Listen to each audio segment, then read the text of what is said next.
Now, 4 years after COVID-19 outbreak in Ghana, certain businesses have expressed varied sentiments regarding their current standing.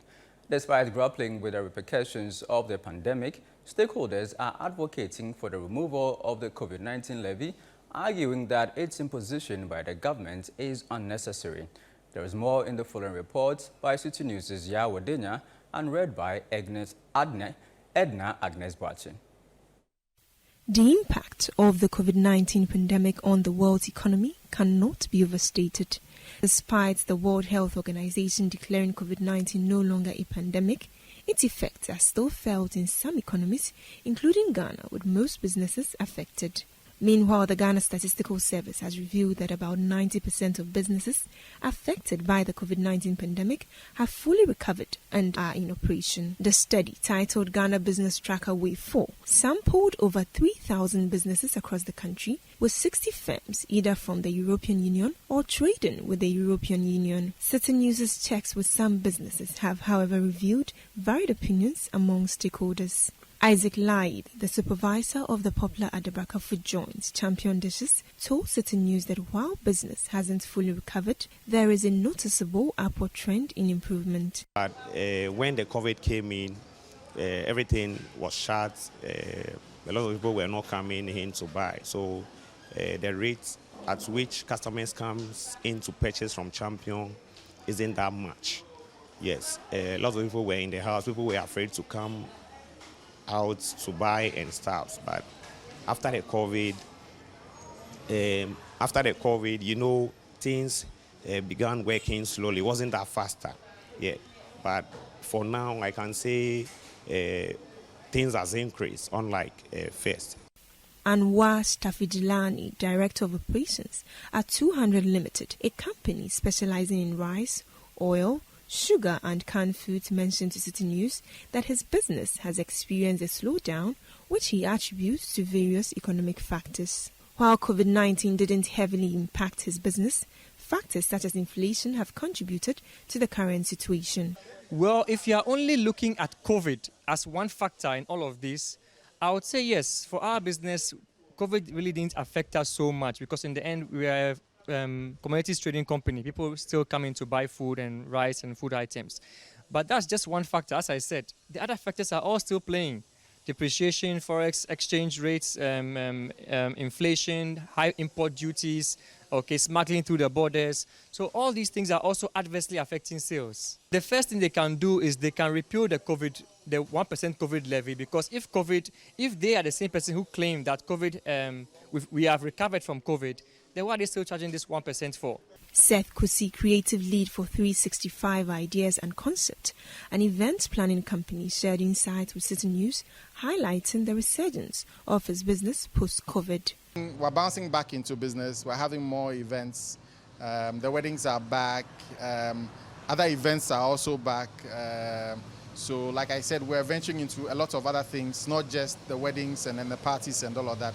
So I think COVID has taught us a lot, and yes. So in line with COVID, do you think that you have fully recovered? Full recovery, for me, I would say yes.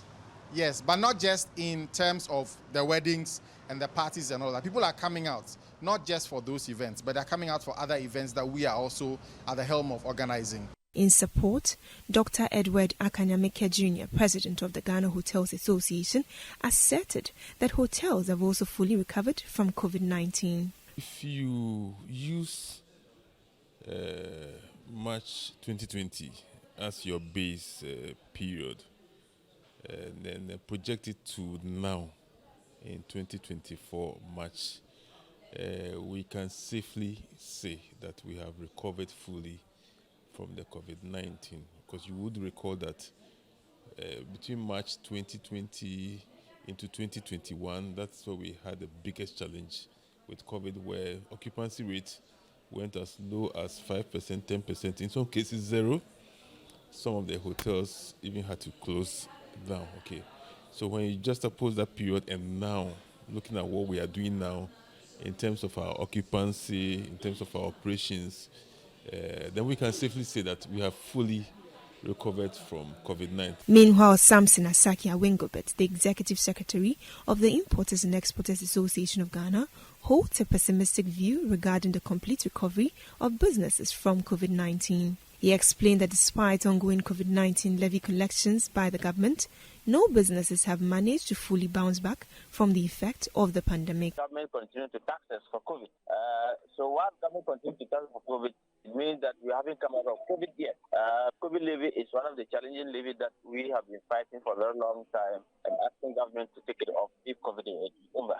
But government still collects COVID. So many COVID is not in the books of government. They are still reporting that the COVID challenges of COVID has really caused havoc. For that matter, if there's COVID has caused havoc, then it's we the business community that have suffered a lot, and we are yet to recover. Nobody has recovered yet.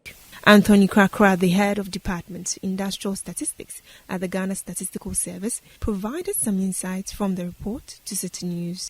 At the time of the pandemic, there was some significant in terms of many firms being more pessimistic compared to now.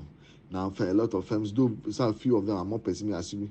Many people think that, of course, faced with for the pessimism, many people believe that firms would decline the next 6 months by 70% compared to about 16% that we saw in the 2023. In terms of the third wave and the fourth wave, although the rates are almost similar, but of course we see that in terms of the firms who are more optimistic about the future, about 37% believe that those who are optimistic believe that sales will give about 37%. The variation between the pessimistic and optimistic actually shows how vulnerable firms are in terms of the uncertainty that they perceive for the future to be. And this is not good for us as a country, because as firms are becoming more uncertain about the future, then there's the risk of investment where they're not likely to invest more because they don't want to take more risk and all that.